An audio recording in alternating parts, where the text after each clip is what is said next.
영적 성장의 걸림돌 네 번째 시간입니다. 수다스럽고 경솔한 말. 이 말로 인해서 우리는 성장하지 못하는 경우가 많습니다. 자, 사람이 행동하기는 어려워도 말하기는 참 쉽잖아요. 사람은 그런 말 하잖아요. 참 말로는 뭔들 못하냐. 말로는 뭐든 할 수 있다. 사람이 말하는 것이 쉽기 때문에 절제하지 못하고 함부로 말하는 경우가 굉장히 많습니다. 이 말에 대한 조심성은 굉장히 중요해요. 그리고 한 번 뱉은 말은 다시 주워 담을 수 없죠. 상대방에게 상처가 되는 말을 하면 그건 지워지지 않습니다. 이게 세월이 지나고 이게 계속 곡짓고 곡집으면 마음에서 그 상처가 더 커질 뿐이죠. 자, 예속담에 또 발 없는 말이 천리 간다 이런 말도 있잖아요. 이런 말이 있듯이 뱉은 말은 이 파급력이 엄청납니다. 또 어떤 말들은 영혼에 아주 치명적인 상처를 줍니다. 또 영적인 해악을 끼칩니다. 영혼에 굉장히 해악을 끼쳐요. 그래서 성경은 절제하지 않고 함부로 말하는 것에 대해서 칼로 찌르는 것과 똑같다 그렇게 말해요. 잠언 12장 18절 말씀에 칼로 찌름같이 함부로 말하는 자가 있거니와 지혜로운 자의 혀는 양약과 같으니라. 함부로 말하는 게 뭐라고요? 칼로 찌르는 것과 똑같아요. 말이 이게 푹푹 찌르는 말들 있잖아요. 성경이 그렇게 말하는 겁니다. 근데 반대로 여기서 칼로 찌르는 것, 이 함부로 말하는 자의 반대가 되는 사람을 함부로 안 말하는 사람 이게 아니고요. 지혜로운 사람이다. 그러니까 말과 지혜는 굉장히 이 연관이 있습니다. 그죠?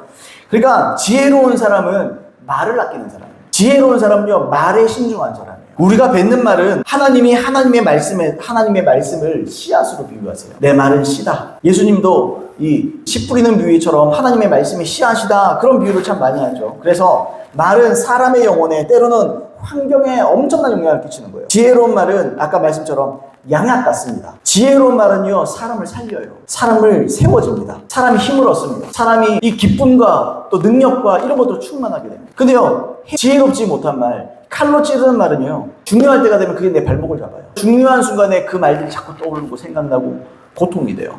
그래서 상처가 되고요. 그래서 중요한 일을 그르치게 됩니다. 그런 일들이 굉장히 많습니다. 저도 경험적으로 그렇고요. 지혜로운 말은요, 양약 같습니다. 그래서 유익해요. 그래서 지혜로운 사람 근처에는 사람이 많은 거예요. 그 사람으로부터 듣고 싶은 거죠. 그 사람과 말하고 싶은 거예요. 교제하고 싶은 거예요. 근데요, 영혼에 비수를 꽂는 말들을 하는 사람들, 그런 사람들 뭐 별로 친해지고 싶지 않습니다. 해봐야 손해예요. 나만 상처를 받아요. 경솔한 말은 영혼에 비수를 꽂고요, 해악을 끼치죠. 오늘 본문의 말씀처럼, 본문 말씀 제가 한번 쭉 읽어보겠습니다. 우리가 다 실수가 많으니 만일 말에 실수가 없는 자라면 곧 온전한 사람이라. 능히 온몸도 굴레 씌우리라. 자, 말에 실수가 없다. 말을 절제할 수 있는 사람이면 무엇이든지 절제할 수 있다. 3절입니다. 우리가 말들의 입에 재갈을 물리는 것은, 이 말은 진짜 달리는 말 얘기하는 겁니다.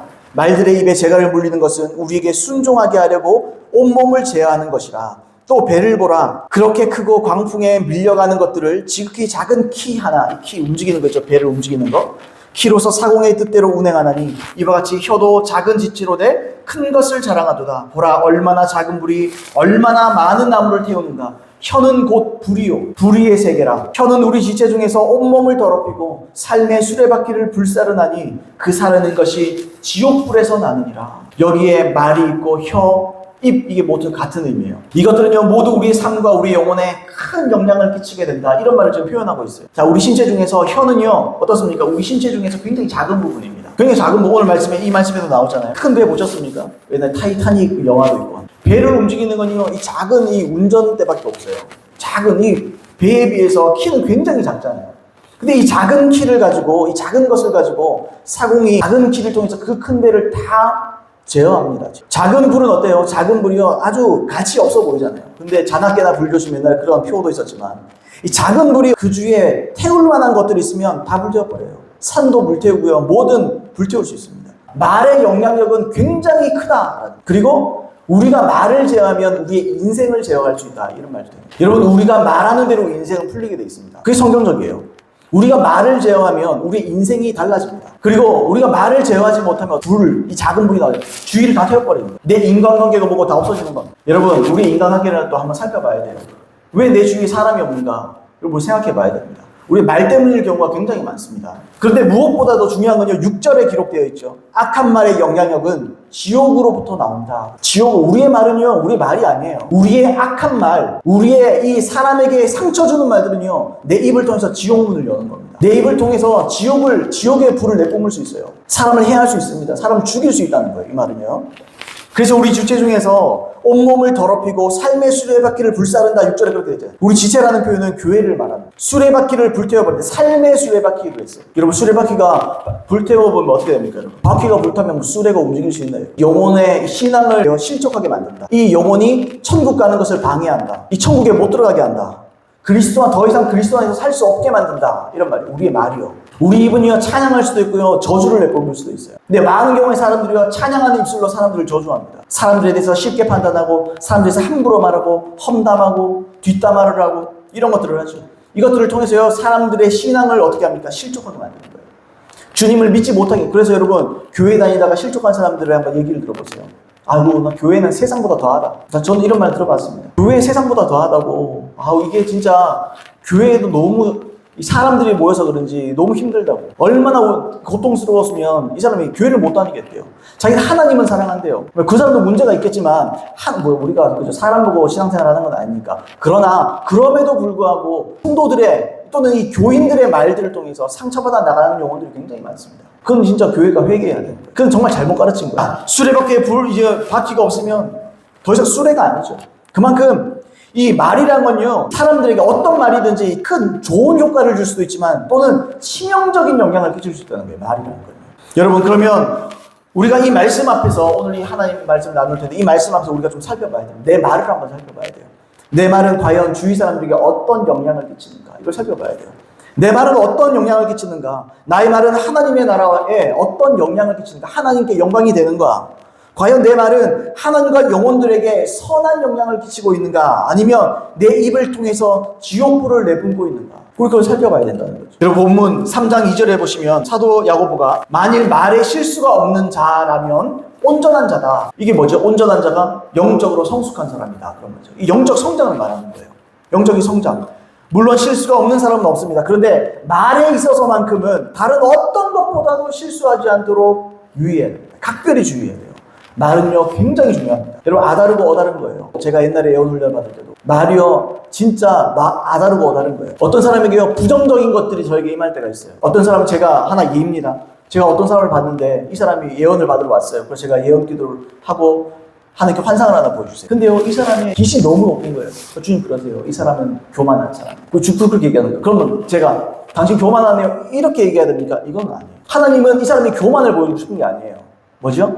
이 사람은 하나님이 겸손해지기를 원하는 거예요. 그리고 제 마음에 감동이 있었어요. 어떤 감동이었느냐? 이 사람은 은사를 너무너무 사모하는 사람. 은사를 너무너무 사모해요. 그리고 하나님께 쓰임받고 싶어요. 근데 교만해서 쓰임을 못 받고 하나님이 은사를 못 주는 거예요. 제 마음에 그걸 주셔요. 그럼 어떻게 해요? 당신 교만해서 하나님 은사를 주고 싶어도 못 줍니다. 사람들이 이렇게 말할 거라고요. 있는 대로, 난 뭐 있는 대로 말하는데 내가 뭐 잘못이야. 이렇게 얘기해요. 그게 아니에요, 여러분. 하나님의 마음 그게 아니에요. 그래서 제가 그렇게 예언했어요. 성도님 안에 있는 은사를 향한 갈망, 하나님께 쓰임받고자 하는 그 갈망을 하나님이 너무너무 잘 아십니다.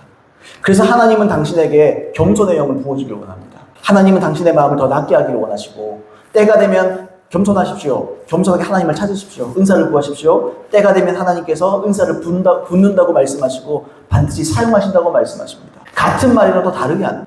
사람은요, 사람의 관점으로 자꾸 판단하는 기준으로 이게 얘기한다고요.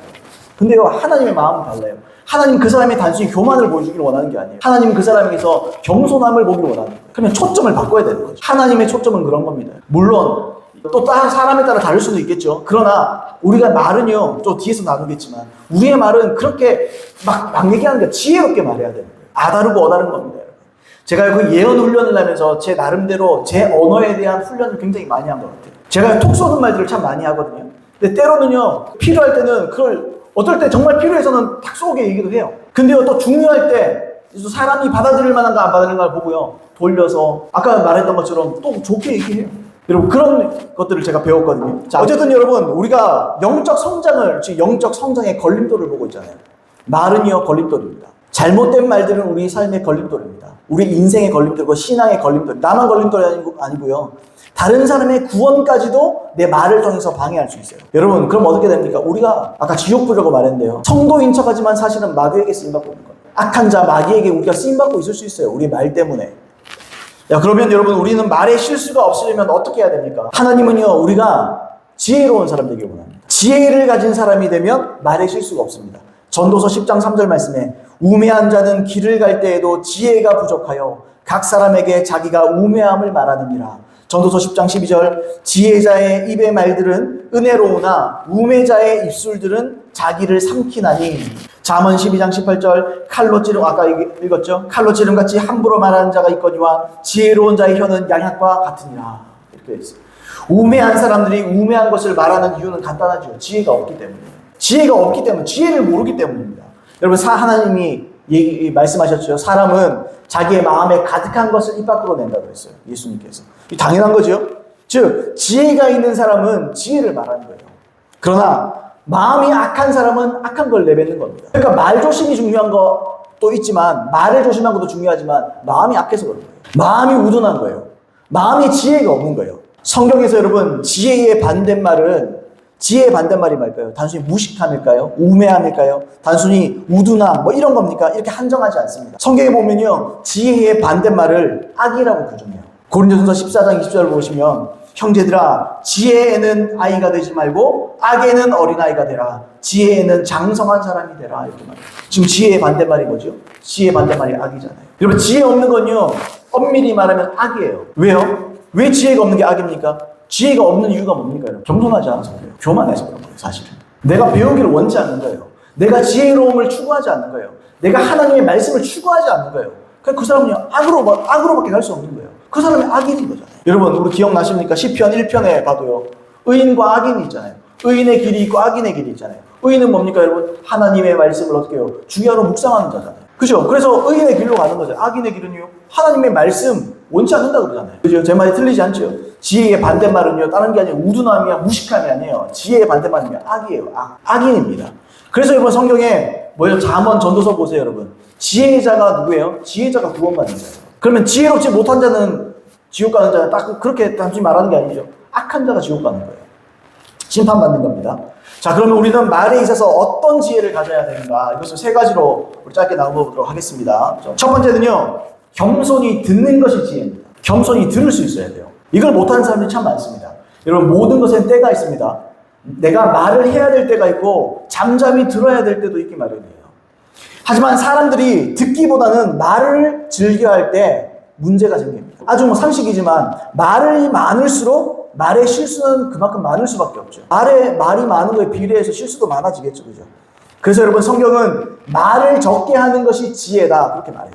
잠언 10장 19절 말씀에 말이 많으면 허물을 면하기 어려우나 그 입술을 제어하는 자는 지혜가 있느니라. 입술을 제어해라.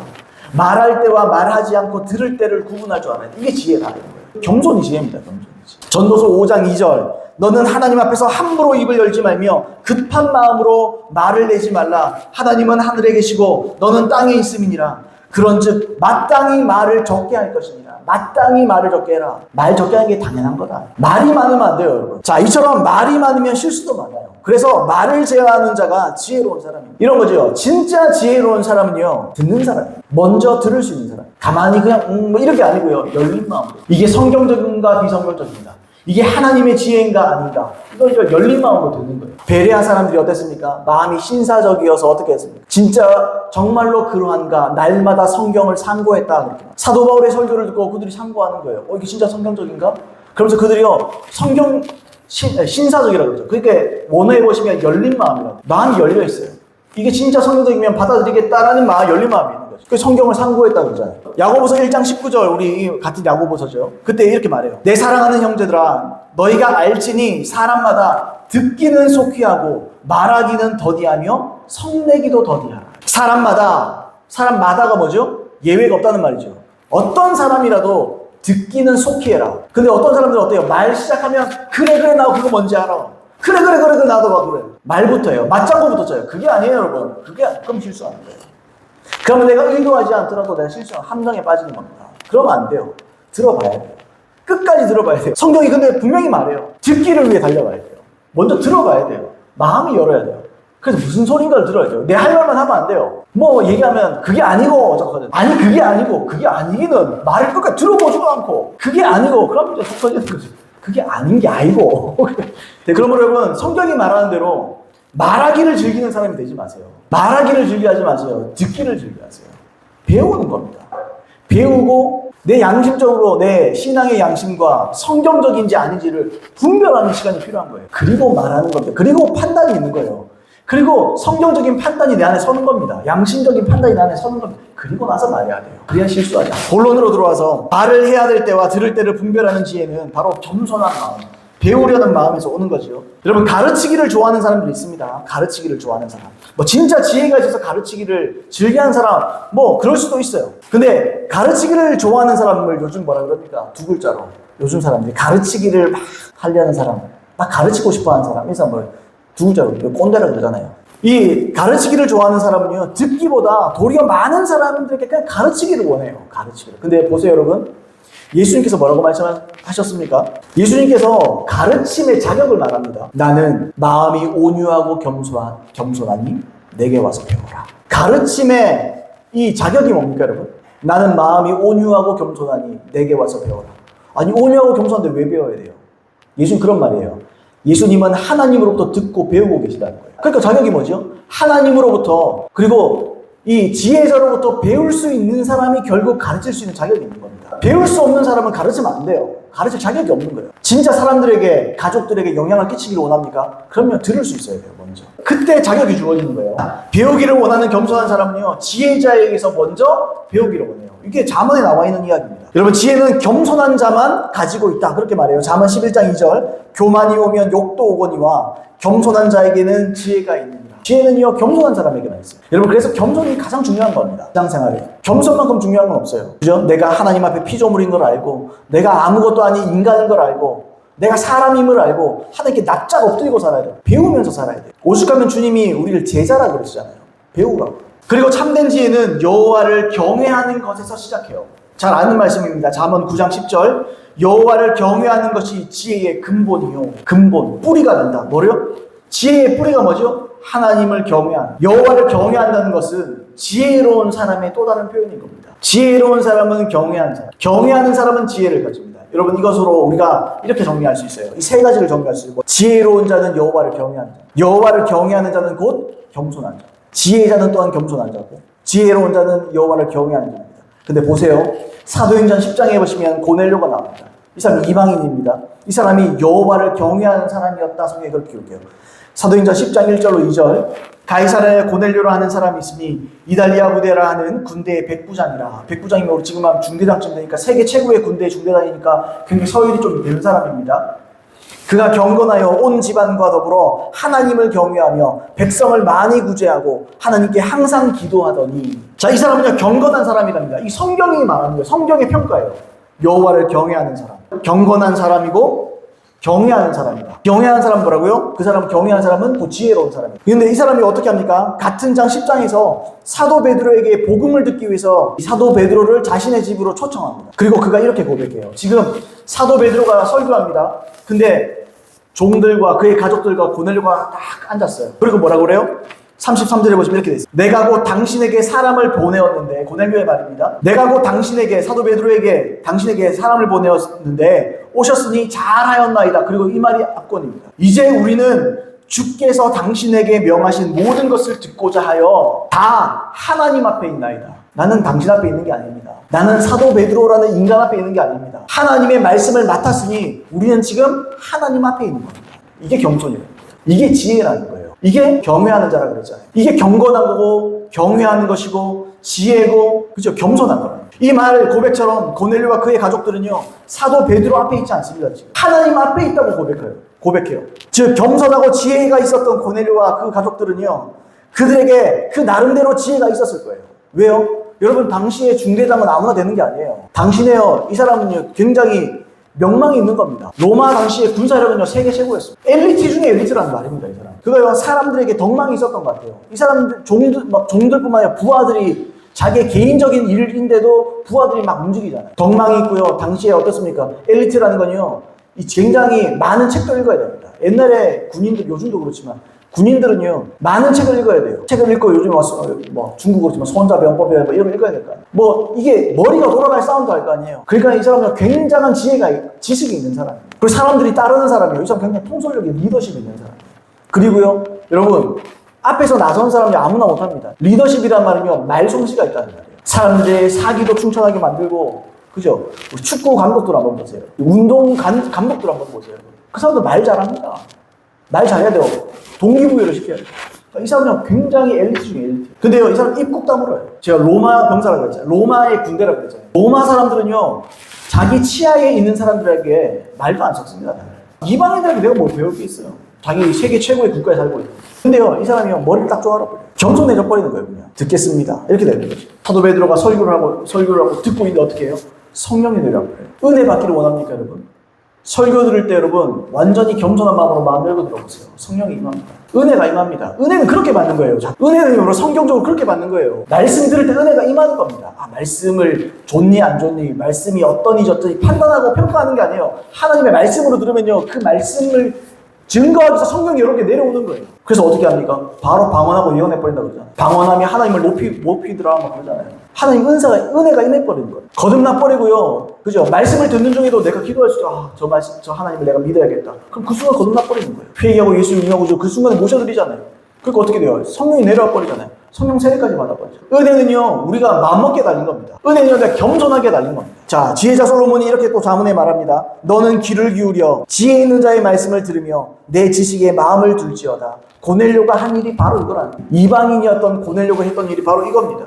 그러므로 겸손한 마음과 배우려는 마음으로 들을 수 있는 사람이 먼저 되시길 바랍니다. 그래야 지혜 있는 사람이 될 수 있습니다. 자, 두 번째로 신령한 말을 하는 것이 지혜입니다. 로마서 8장에 보시면 이 그리스도인들은 누구나 두 가지 일 또는 두 가지 생각에서 갈등하고 살아갑니다. 로마서 8장 5절로 6절에 보시면 육신을 따르는 자는 육신의 일을, 영을 따르는 자는 영의 일을 생각하나니 육신의 생각은 사망이요 영의 생각은 생명과 평안이니라. 이처럼 육적인 생각, 육체적인 생각은 사망을 낳고요, 영적인 생각은 생명과 평안을 낳게 됩니다. 앞에서 제가 그런 말씀 드렸잖아요.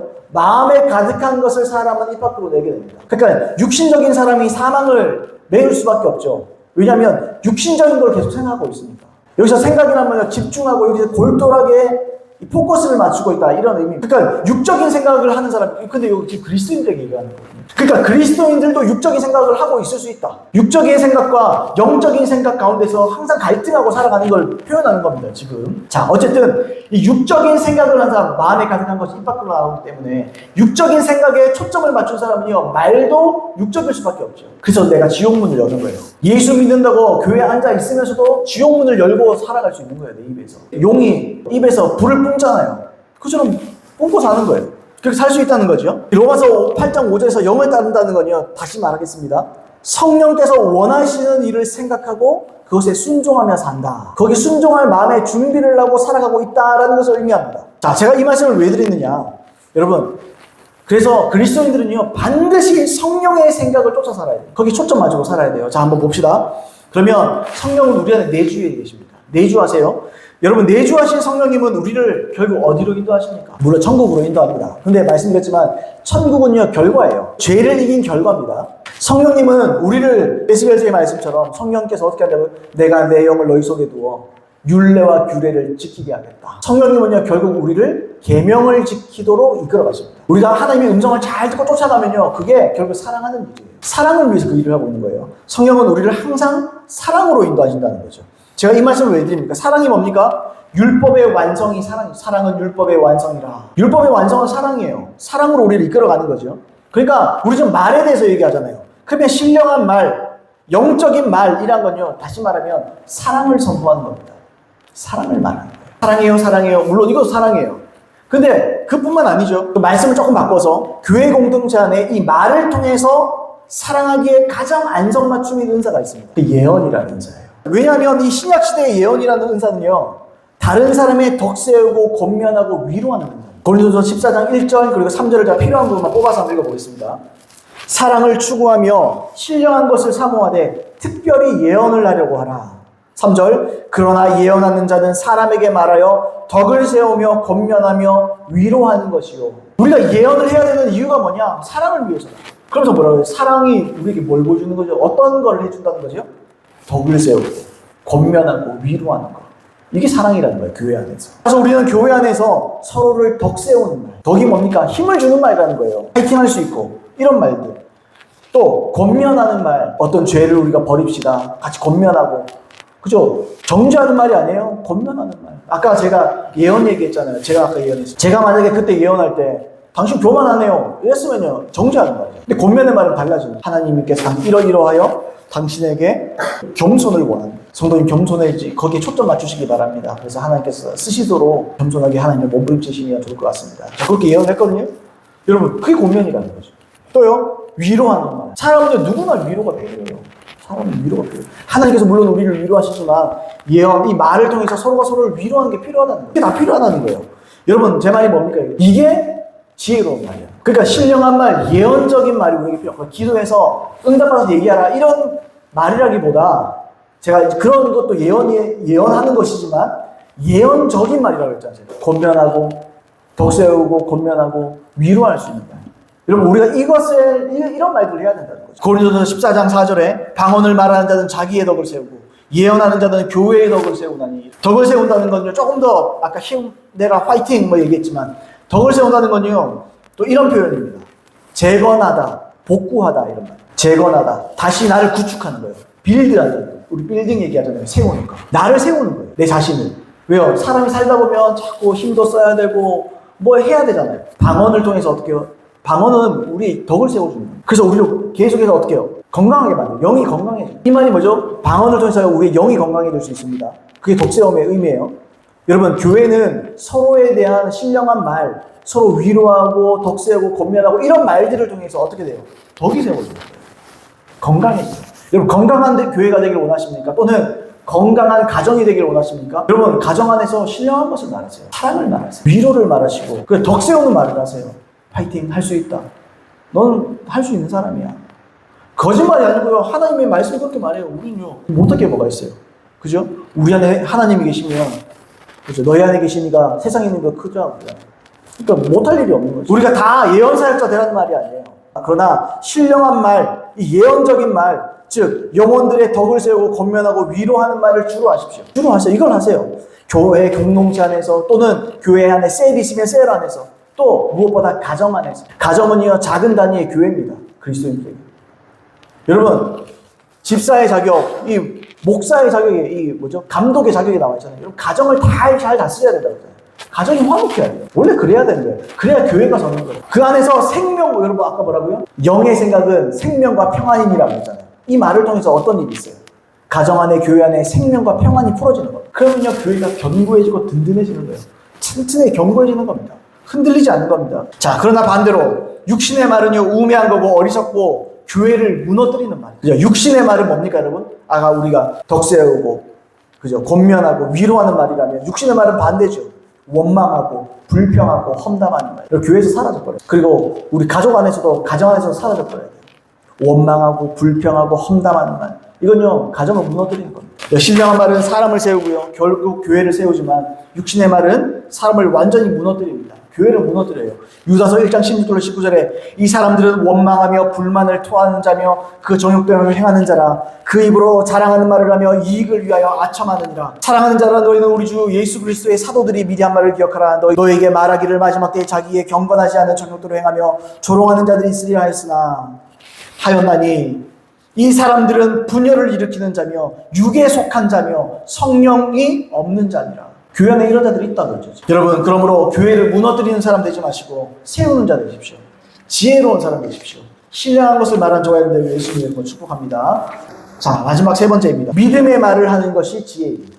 믿음의 말을 하십시오. 제가 앞에서 함부로 말하는 말, 육신적인 불평, 원망하는 말에는 파괴적인 영향력이 있다, 그렇게 말씀드렸습니다. 그런데 말은요, 긍정적인 면에서도 엄청난 영향력이 있어요. 말에는 굉장히 파급력과 강한 능력이 있습니다. 먼저 예수님께서 믿는 자들의 원함을 이루는데, 이 소망을 이루는데 말의 능력을 사용해야 될 것을 분명하게 가르쳤어요. 마가복음 11장 22절 24절, 예수께서 그들에게 대답하여 이르시되 하나님을 믿으라. 내가 진실로 너에게 이르노니 누구든지 이 산더러 들려 바다에 던져지라 하며 그 말하는 것이 이루어질 줄 믿고 마음에 의심하지 아니하면 그대로 되리라.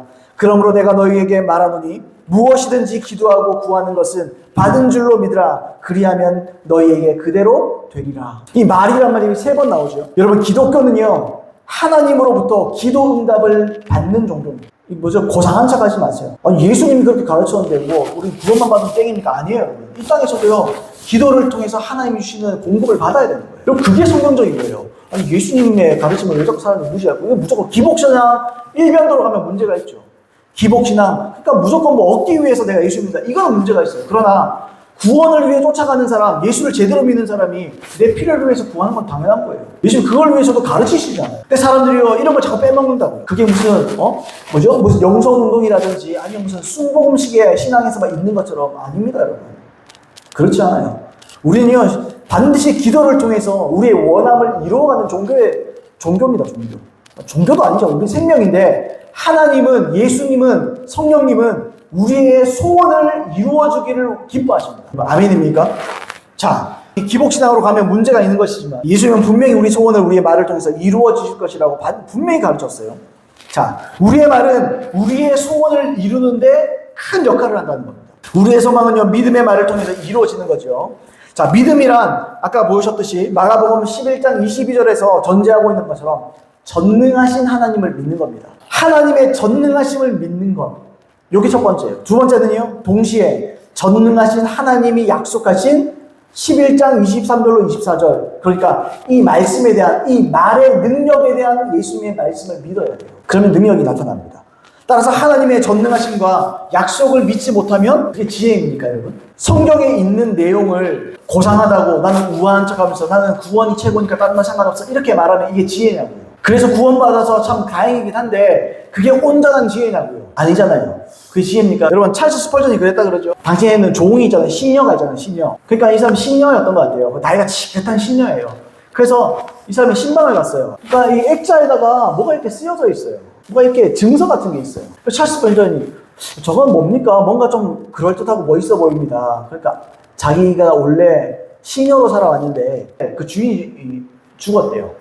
죽으면 뭘 하나 남기고 갔대요. 자기 앞에. 그래서 걸어놨대요. 그냥. 근데 이 시녀가 글을 모르는 거예요. 그러니까 찰스 스펄전 목사님이 가만히 보니까 이게요. 그 주인의 전재산을 주는 거예요. 전재산을 주겠다라는 증서인 거예요. 그 이 사람은 다 나이 들어가지고 이 사람은 지금 서성세월한 거예요. 그렇게 힘들게 살 필요가 없어요. 집이 굉장히 어려웠던 것 같아요. 사는 모습이 형편없었던 것 같아요. 그러니까 그 증서가 있었으면 그걸 찾아서 알면 그걸 써먹으면 되잖아요. 그게 지혜 아닙니까, 여러분? 하나님 말씀도 마찬가지예요. 하나님의 말씀을 많이 알아야 우리 지혜 있게 사용할 수 있잖아요. 지혜자 솔로몬이 지혜를 얻으라 그렇게 말하면서 이 지혜를 얻는 조건에 대해서 이렇게 기록을 했습니다. 한번 잘 들어보세요. 잠언 4장 24절에 이렇게 돼 있어요. 구부러진 말을 내 입에서 버리며 비뚤어진 말을 내 입술에서 멀리하라. 이게 지혜다. 이렇게. 구부러진 말을 내 입에서 버려라. 비뚤어진 말을 내 입술에서 멀리해라. 이렇게 말했어요. 여기서 구부러진 말, 비뚤어진 말이 뭡니까, 여러분? 오늘 말씀의 맥락으로 보면 비성경적인 말, 불신앙의 말 이런 거 버리라는 거예요. 그게 지혜다. 이런 말이죠. 따라서 우리는 믿음의 말을 해야 되죠. 믿음의 말, 진리를 말해야 돼요. 교회 안에서도 우리는 믿음의 말을 해야 됩니다. 성경적인 말을 해야 되는 거예요. 사실상 여러분 사람은요 성경적인 진리를 믿든지 아니면 비진리를 믿든 둘 중에 하나입니다. 성경적인 거 얘기하는 사람이 있고요. 성경에 반대되는 건 다 비진리죠. 비성경적을 말하는 사람 있잖아요. 그리고 아까 제가 계속 누차 말씀드렸는데 사람은 마음에 가득한 것을 입 밖으로 냅니다. 그러니까 사람은요 지금 여러분들의 고백을 한번 들어보세요. 여러분들이 하루 1시간만 이 핸드폰으로 녹음해서 자기가 말하는 걸 한번 들어보세요. 그 내가 지금 믿고 있는 말. 난 지금 믿고 있는 걸 얘기하고 있는 1시간, 2시간 어떤 사람과 대화할 때 내 대화 녹음소리 한번 녹음해보세요. 녹음해서 내 이야기를 내가 한번 들어보세요. 어떤 말을 하는지. 그게요, 지금 내가 무엇을 믿고 있는지를 고백하고 있는 겁니다. 그래서 여러분, 성경이 말하고 있는 말을 말하고 있는지 아니면 내가 믿고 있는 어떤 것, 어떤 신념을 말하고 있는지 우리가 살펴볼 수 있어요. 하나 예를 한번 들어보겠습니다. 한번 잘 들어보세요. 성경은 우리의 질병, 우리의 모든 병이 이미 예수님의 십자가에서 끝났다라고 말합니다. 근데 여러분 우리가 어때요? 우리의 증상이나 통증을 훨씬 믿죠. 내가 지금 느끼고 있는 거예요. 믿음은 뭡니까? 내 느낌과 감정에 상관없는 거예요. 성경에는 그 일이 이미 이루어진 거잖아요. 그렇게 육신이 느끼지만 실제로 영의 영역에서는 예수님의 십자가에서 치유는 완성돼 버렸어요. 사실은. 여러분 선지자 이사야가 앞으로 오실 예수님 그리스도에 대해서 예언한 장면이 있습니다. 한번 읽어볼게요. 이사야서 53장 3절로 5절에 보시면 이렇게 되어 있습니다. 여기서 그는 예수님을 미리 얘기하는 겁니다. 그죠? 예수님이 오시기 전에 예언을 한 거예요. 이사야가. 그는 멸시를 받아 사람들에게 버림받았으며 간고를 많이 겪었으며 질고를 아는 자라. 마치 사람들이 그에게 얼굴을 가리는 것 같이 멸시를 당하고 우리도 그를 귀히 여기지 아니하였도다. 그는 실로 우리의 질고를 지고 우리의 슬픔을 당하였거늘 우리는 생각하기를 그는 징벌을 받아 하나님께 맞으며 고난을 당한다 하였노라. 그가 찔림은 우리의 허물 때문이요 그가 상함은 우리의 죄악 때문이라. 그가 징계를 받음으로 우리가 평화를 누리고 그가 채찍에 맞음으로 우리는 나음을 받았도다. 이렇게 말했습니다.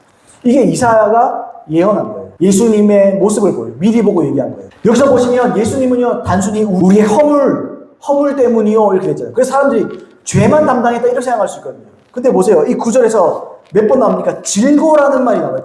질고를 아는 자다. 우리의 질고를 졌다. 이런 말씀 계속 나와요. 질고가 뭐죠? 히브리어로 질고는 홀리라는 말. 질병입니다. 실제로. 그러니까 예수님은 십자가에서 죽으실 때 우리의 죄만 사하신 게 아니에요. 우리의 죄 문제만 해결하신 게 아니에요. 우리의 질병 문제도 해결하신 거예요. 실제로. 예수님께서는요, 우리 영혼뿐 아니라 질병도 담당하셨습니다. 그래서 뭐라고 했어요? 5절 하반절에 아주 도장을 찍잖아요. 나음을 받았도다. 성경의 영어에 봐도 실제로 힐링이에요. 치유를 받았다. 그렇게 돼 있어요. 이 단어는 히브리어로 실제로 라파면 여호와 라파라고 그러잖아요. 라파라는 단어에 실제로 고치다, 치료하다, 건강하게 하다. 이 원어사는 그렇게 돼 있어요. 그러니까 주님은 진짜로 병을 낫게 한 거예요. 근데 그건 구약의 얘기인데 이게 또 예수님이 예언이 맞나? 이럴 수 있잖아요. 그렇지 않죠. 마태가 이 이사야서 53장의 내용을 마태복음에서 인용합니다. 그래서 실제로 그 예언을 예수님께서 성취하고 오셨다 그렇게 표현을 해요. 마태복음 8장 17절 이는 선지자 이사야를 통하여 하신 말씀에 우리의 연약한 것을 친히 담당하시고 병을 짊어지셨도다 함을 이루려 하십니다. 그 지금 이사야서 53장이 예수님을 통해서 이루어졌다 그렇게 선언해버리잖아요. 병을 짊어지셨도다. 여러분 그래서 그리스도인들은 아플 필요가 없어요. 사실은 사도 베드로도 증거하죠. 사도 베드로도 이걸 그대로 갖고 와서 증거합니다. 베드로전서 2장 24절 이게 사도 베드로가 복음을 요약했어요. 복음의 효과를 요약했어요. 두 가지로 요약해요. 한번 읽어볼게요. 친히 나무에 달려 그 몸으로 우리 죄를 담당하셨으니 이는 우리로 죄에 대하여 죽고 의에 대하여 살게 하려 하십니다. 여기서 끝나면 안 돼요. 그가 채찍에 맞음으로 우리는 나음을 얻었나니 여기서도 영어로 치유를 말합니다. 예수님의 채찍에 왜 맞으셨느냐? 왜 십자가에 고통을 당하셨느냐? 우리 죄 문제뿐만 아니라 우리의 질병을 담당하신 거예요. 아프면 손해예요. 아멘입니까? 예수 제대로 믿는 사람은요, 아프면 안 돼요. 십자가를 여러분 헛방으로 만들지 마세요. 십자가는요, 우리를 치유하는 거예요. 예수님이 치유까지 하신 겁니다. 주님은요, 지금도 치유하십니다. 아플 필요 없어요. 근데요, 사람들이 이걸 안 가르쳐요. 목사들이. 지도자들이 이걸 안 가르쳐요. 성도들이 아파서 죽잖아요. 너무 안타까워요. 예수님 십자가 지신 목적과 이유예요. 이유 중에 하나예요. 하나님은 우리의 건강 상태를 엄청 중요하게 생각하죠. 아멘입니까, 여러분? 하나님 우리가 고통질하는 거 싫어요. 고통, 질고, 통증 있는 거 주님 싫어하십니다. 저도 제 아이들이 지금 우리 애들 아프면 대신 아프고 싶어요. 할 수만 있으면. 대신 아프고 말지. 그냥 내가 좀 감당하고 말지. 애들 아픈 거 보기 싫어. 여러분, 이 마음이, 이 부성에도요, 하나님에게서 나온 거잖아요. 하나님 오죽하겠어요, 그죠?